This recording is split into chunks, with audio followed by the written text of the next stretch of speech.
আসসালামু আলাইকুম স্টুডেন্টস, আশা করি তোমরা সবাই ভালো আছো।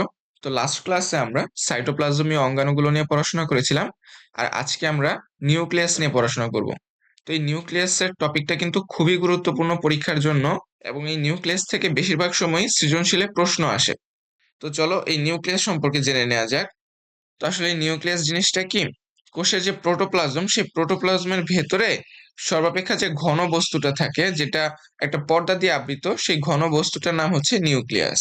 তো দেখো এখানে তোমাদের একটা চিত্র দেওয়া আছে, এটা হচ্ছে একটা নিউক্লিয়াসের চিত্র। তো এই নিউক্লিয়াসের বাইরে যে দ্বিস্তরী একটা পর্দা থাকে, তো এই পর্দাকে বলা হয় নিউক্লিয়ার মেমব্রেন বা নিউক্লিয়ার পর্দা। তো এই পর্দা সহ এই পর্দা দিয়ে আবৃত যে ভেতরের অংশটা, সেটাকে বলা হয় নিউক্লিয়াস। তো এই নিউক্লিয়াসের টোটাল 4টা অংশ থাকে। প্রথম অংশ হচ্ছে নিউক্লিয়ার মেমব্রেন বা নিউক্লিয়ার পর্দা। এরপর হচ্ছে নিউক্লিওলাস। এই যেখানে যে ঘন কালো একটা অংশ দেখতে পাচ্ছ, এটাই হচ্ছে নিউক্লিওলাস। আর এরপর হচ্ছে নিউক্লিয় জালিকা বা ক্রোমাটিন জালিকা। আর লাস্টে হচ্ছে নিউক্লিওপ্লাজম। তো আসলে আমরা চিত্র থেকেই দেখি যে কোন অংশটা কি। তো দেখো এই যে মার্ক করা যে চারপাশের অংশ, এটা তো হচ্ছে নিউক্লিয়ার পর্দা বা নিউক্লিয়ার মেমব্রেন। তো এই পর্দা দিয়ে মূলত নিউক্লিয়াসটা বাকি কোষ থেকে আলাদা থাকে। আর এই পর্দা দিয়ে আবৃত এর ভেতরের যে তরল অংশটা, যেখানে যে দানাদার অংশগুলো যে দেখতে পাচ্ছ, তো এই দানাদার যে অংশটা, সেটা হচ্ছে নিউক্লিয় প্লাজম। তো এই নিউক্লিয় প্লাজমটা তুলনামূলক কোষের যে সাইটোপ্লাজম, সেটা থেকে ঘন থাকে, এবং এই নিউক্লিয় প্লাজমটা স্বচ্ছ থাকে আর জেলির মতো থাকে। তো এই স্বচ্ছ দানাদার এবং জেলির মতো আঠালো, আর জেলি যেমন তরলও না আবার কঠিনও না, অর্থাৎ অর্ধ তরল। তো এই নিউক্লিয় প্লাজমটাও কিন্তু তেমনি অর্ধ তরল থাকে। আর এই নিউক্লিয় প্লাজমের ভেতরে মূলত এই যে নিউক্লিওলাসটা, এটা থাকে। এবং তার সাথে এই যে সুতার মতো অংশগুলো যে দেখছো, এদেরকে বলা হয় ক্রোমাটিন তন্তু। এই ক্রোমাটিন তন্তুগুলোও কিন্তু এই নিউক্লিয় প্লাজমের মধ্যেই অবস্থান করে। তো এই নিউক্লিওলাসটা হচ্ছে মূলত ডিএনএ এবং আরএনএ এর আধার, অর্থাৎ এখানে প্রচুর পরিমাণে ডিএনএ এবং আরএনএ থাকে। আর এটা নিউক্লিয় প্লাজমের থেকেও অনেক বেশি ঘন থাকে, এবং এটা খুবই ছোট থাকে এবং গোলাকার আকৃতির থাকে। এছাড়া এই নিউক্লিয় প্লাজমের ভেতরে যে সুতার মতো অংশগুলো দেখছো, এদেরকে বলা হয় ক্রোমাটিন তন্তু। আর এই সুতার মতো অংশগুলো একসাথে এই যে পেঁচিয়ে যে একটা জালের মতো আকৃতি সৃষ্টি করেছে, এটাকে বলা হয় ক্রোমাটিন জালিকা। তো যখন একটা কোষ বিভাজিত হতে থাকে, তখন এই ক্রোমাটিন তন্তুগুলোকে আমরা আলাদা আলাদা ভাবে ক্রোমোজোম হিসেবে দেখতে পাই। তো আসো, এই যে দেখো বইয়ে লেখা আছে, ইন্টারফেস দশায় নিউক্লিয়াসের এই 4টা অংশ দেখা যায়। এবং এটা কিন্তু ইম্পর্টেন্ট একটা লাইন, যে কোন দশায় নিউক্লিয়াসের এই 4টা অংশ দেখা যায়। তো এটা কিন্তু হচ্ছে ইন্টারফেস দশা। তো ইন্টারফেস দশায় কিন্তু মূলত নিউক্লিয়াসটাকে এই রকমের দেখা যায়। তুমি যদি ইন্টারফেস দশা ছাড়া অন্য কোনো দশায় নিউক্লিয়াসকে দেখো, তখন কিন্তু নিউক্লিয়াসটাকে তুমি এই ধরনের দেখতে পাবা না, তখন কিন্তু নিউক্লিয়াসটা অন্য রকমের দেখা যাবে। তো এই ইন্টারফেস দশাটা হচ্ছে কি, মূলত এমন এক দশা যখন একটা কোষ বিভাজিত অবস্থায় থাকে না, অর্থাৎ একটা কোষ এবং সেই কোষের নিউক্লিয়াসটা রেস্টে থাকে। তো এই অবস্থায় যে নিউক্লিয়ার পর্দা, সেটা কিন্তু সজীব এবং দ্বিস্তর বিশিষ্ট। ইম্পর্টেন্ট লাইন, যে এই নিউক্লিয়ার পর্দাটা কিন্তু সজীব থাকে, অর্থাৎ জীবিত, এবং এটা দ্বিস্তর বিশিষ্ট, অর্থাৎ এর মধ্যে দুটো স্তর থাকে। আর এই নিউক্লিয়ার পর্দাটাই কিন্তু নিউক্লিয়াসকে ঢেকে রাখে, নিউক্লিয়াসের ভেতরের এবং বাইরের পরিবেশকে আলাদা রাখে। এবং এই নিউক্লিয়ার পর্দার মধ্যে কিন্তু অসংখ্য ছিদ্র থাকে, যাদেরকে বলা হয় নিউক্লিয়ার রন্ধ্র। এই নিউক্লিয়ার রন্ধ্রের মাধ্যমেই কিন্তু নিউক্লিয়াসের ভেতরের সাথে বাইরের যোগাযোগ রক্ষা হয়, অর্থাৎ ভেতরের বিভিন্ন পদার্থ নিউক্লিয়াস থেকে বাইরে বের হতে পারে, আবার বাইরের বিভিন্ন পদার্থ, অর্থাৎ সাইটোপ্লাজমের বিভিন্ন পদার্থ নিউক্লিয়াসের ভেতরে আসতে পারে।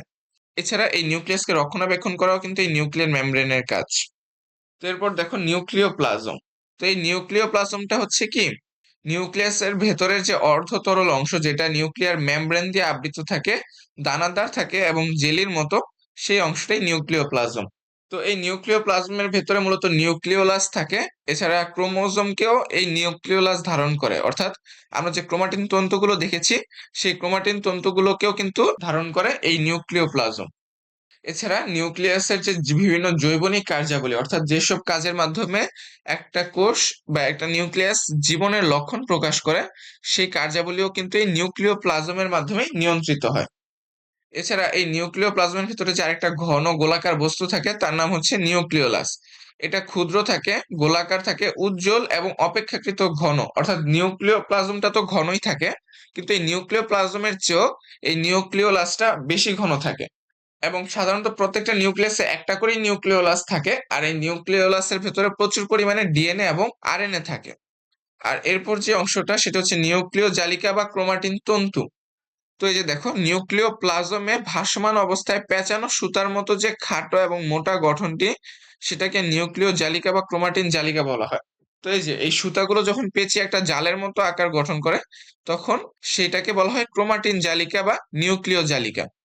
তো কোষ বিভাজনের সময় এই যে এই সুতার মতো অংশগুলা যে সেগুলো আরো বেশি খাটো হয় এবং মোটা হয়, তখন সেগুলোকে বলা হয় ক্রোমোজোম। তো মোটামুটি এই ছিল নিউক্লিয়াস সম্পর্কে। তো তোমাদের পরীক্ষায় আসতে পারে কি যে নিউক্লিয়াসের গঠন লেখো, অথবা নিউক্লিয়াসের চিহ্নিত চিত্র আঁক। তো যদি বলে চিহ্নিত চিত্র আঁকতে, তখন কিন্তু নিউক্লিয়াসের এই চিত্রটা এঁকে তারপর এর যে বিভিন্ন অংশ সেগুলো কিন্তু মার্ক করে দেওয়া লাগবে, যে কোনটাকে নিউক্লিয়ার মেমব্রেন বলা হয়, কোনটাকে নিউক্লিওলাস বলা হয়, কোনটাকে নিউক্লিয় প্লাজম বলা হয়, কোনটাকে নিউক্লিয়ার রন্ধ্র বলা হয়, আর কোনগুলোকে নিউক্লিয় জালিকা বা ক্রোমাটিন জালিকা বলা হয়। অর্থাৎ এই অংশগুলো মার্ক করে দেখিয়ে দেওয়া লাগবে চিত্রের মধ্যে। আর যদি বলে যে ব্যাখ্যা করো, তখন কিন্তু এই চারটা যে অংশ, সেই চারটা অংশের কিন্তু ব্যাখ্যা লিখতে হবে। তো মোটামুটি এই ছিল নিউক্লিয়াস নিয়ে। তো চলো নেক্সট হচ্ছে উদ্ভিদ টিস্যুর বৈশিষ্ট্য ও কাজ। আমরা তো জানি যে জীবদেহের গঠন এবং কার্যকরী একক হচ্ছে কোষ, এবং এই কোষ হচ্ছে সবচেয়ে ক্ষুদ্রতম একক। তো এমন অনেক প্রাণী আছে যারা শুধুমাত্র একটা কোষ দিয়ে তৈরি। তো এই যে দেখো, যেসব জীবের দেহ একটা মাত্র কোষ দিয়ে গঠিত, তাদেরকে বলা হয় এককোষী। তো এই এককোষী প্রাণীদের ক্ষেত্রে কিন্তু এই একটা মাত্র কোষ দিয়ে দেহের সকল কাজ, খাদ্য গ্রহণ, পুষ্টি, রেচন, জনন, শ্বসন, অর্থাৎ সকল ধরনের কাজগুলো কিন্তু এই একটা মাত্র কোষ দিয়ে করতে হয়। কিন্তু যেগুলো বহুকোষী প্রাণী, সেসব বহুকোষী প্রাণীদের ক্ষেত্রে কিন্তু দেহের বিভিন্ন কাজ আলাদা আলাদা অংশ করে, অর্থাৎ অনেকগুলো কোষ মিলে একটা মাত্র নির্দিষ্ট কাজ করে। আর যখন অনেকগুলো কোষ একটা নির্দিষ্ট জায়গা থেকে তৈরি হয়ে একটা নির্দিষ্ট কাজ করে, তখন তাদেরকে টিস্যু বলা হয়। এবং এই যে দেখো, এখানে লেখা আছে যে একই উৎস থেকে উৎপন্ন নিরবিচ্ছিন্নভাবে একই কাজ সম্পন্নকারী একগুচ্ছ কোষকে টিস্যু বলে। অর্থাৎ যখন কোষগুলো একসাথে একই জায়গা থেকে উৎপন্ন হয়ে একই ধরনের কাজ করে, তখন সেই সবগুলো কোষকে একত্রে টিস্যু বলা হয়। তো উদ্ভিদের দেহ বিভিন্ন ধরনের টিস্যু আছে যেগুলো বিভিন্ন ধরনের কাজ সম্পন্ন করে। তো যদি আমরা বিভাজন ক্ষমতা, অর্থাৎ যেসব টিস্যুর কোষ বিভাজিত হতে পারে আর যেসব টিস্যুর কোষ বিভাজিত হতে পারে না, এই অনুযায়ী যদি ভাগ করি, তাহলে আমরা মূলত দুই ধরনের টিস্যু দেখতে পাবো। এক হচ্ছে ভাজক টিস্যু, আর দ্বিতীয়ত হচ্ছে স্থায়ী টিস্যু। তো ভাজক টিস্যু মূলত কি, উদ্ভিদের দেহের যেসব টিস্যুর কোষগুলো বিভাজিত হতে পারে, অর্থাৎ যেসব টিস্যুর মধ্যে থাকা কোষগুলো নিজেদের সংখ্যা বৃদ্ধি করতে পারে, তাদেরকে বলা হয় ভাজক টিস্যু। তো এই ভাজক টিস্যু মূলত উদ্ভিদের যে বর্ধনশীল অঙ্গ সেখানে থাকে। এর কারণ হচ্ছে এই বর্ধনশীল অঙ্গগুলো বৃদ্ধি করার জন্য এই ভাজক টিস্যু দরকার। যেমন উদ্ভিদের নতুন গজানো ডালপালা যেগুলো আছে, পাতা যেগুলো আছে, সেগুলোর মধ্যে কিন্তু এই ভাজক টিস্যু দেখা যায়। এই ভাজক টিস্যুর কারণে কিন্তু নতুন গজানো ডালপালা, পাতা, এমনকি মূল, এগুলোর মধ্যে এই ভাজক টিস্যু থাকার কারণে এগুলো আকার আয়তনে বৃদ্ধি পায়। এই যে দেখো, বিশেষত কাণ্ড এবং মূলের অগ্রভাগ, অর্থাৎ কাণ্ডের যে মাথাটা থাকে সেটা এবং মূলের যে মাথা, সেই দুই অংশে এই ভাজক টিস্যুগুলো বেশি পরিমাণে থাকে। তো এই ভাজক টিস্যুর কাজ হচ্ছে কি, ক্রমাগত বিভাজনের মাধ্যমে নতুন নতুন কোষ ও টিস্যু সৃষ্টি করা। অর্থাৎ এই যে উদ্ভিদের দৈর্ঘ্য ও প্রস্থের বৃদ্ধি ঘটানো, অর্থাৎ কি নতুন নতুন কোষ এবং টিস্যু সৃষ্টির মাধ্যমে এই ভাজক টিস্যুগুলো উদ্ভিদের দৈর্ঘ্য এবং প্রস্থের বৃদ্ধি ঘটায়। তো এরপর আসো স্থায়ী টিস্যু। তো এই স্থায়ী টিস্যু হচ্ছে এমন ধরনের কোষ নিয়ে গঠিত টিস্যু যার কোষগুলো আর বিভাজিত হয় না বা বিভাজন ক্ষমতা নেই। এবং এই স্থায়ী টিস্যু কিন্তু মূলত ভাজক টিস্যু থেকেই উৎপত্তি লাভ করে এবং বিভাজন ক্ষমতাহীন। তো এই যে দেখো, এইটা কিন্তু ইম্পর্টেন্ট যে ভাজক টিস্যু থেকে উৎপত্তি হয়ে বিভাজন ক্ষমতাহীন এবং নির্দিষ্ট আকৃতি যুক্ত।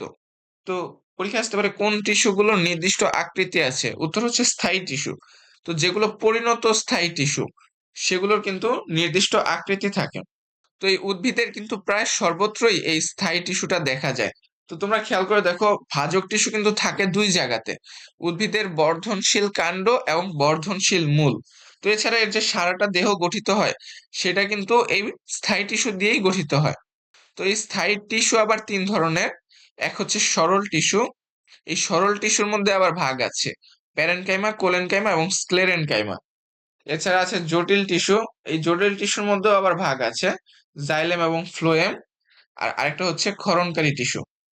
তো মূলত স্থায়ী টিস্যু তিন প্রকারের: সরল টিস্যু, জটিল টিস্যু, আর হচ্ছে ক্ষরণকারী বা নিঃস্রাবী টিস্যু। তো এই স্থায়ী টিস্যুর কাজ কিন্তু হচ্ছে খাদ্য প্রস্তুত করা। তো আমরা কিন্তু দেখেছিলাম যে ভাজক টিস্যুর কাজ হচ্ছে নতুন নতুন কোষ সৃষ্টি করা আর দেহের দৈর্ঘ্য এবং প্রস্থের বৃদ্ধি ঘটানো। কিন্তু উদ্ভিদের দেহের যে খাদ্য প্রস্তুত এবং খাদ্য পরিবহনের কাজ সেটা কিন্তু করে এই স্থায়ী টিস্যু। তাছাড়া উদ্ভিদ দেহের গঠন এবং উদ্ভিদ দেহকে যে দৃঢ়তা প্রদান করা, অর্থাৎ উদ্ভিদ দেহকে যে শক্ত রাখা, সেই শক্ত রাখার কাজটাও কিন্তু এই স্থায়ী টিস্যুগুলো করে থাকে। তো এই ছিল মূলত আজকের পড়া। নেক্সট ক্লাসে আমরা ইনশাআল্লাহ প্রাণী টিস্যুর বৈশিষ্ট্য নিয়ে পড়াশোনা করব। তো সবাই ভালো থেকো। আসসালামু আলাইকুম।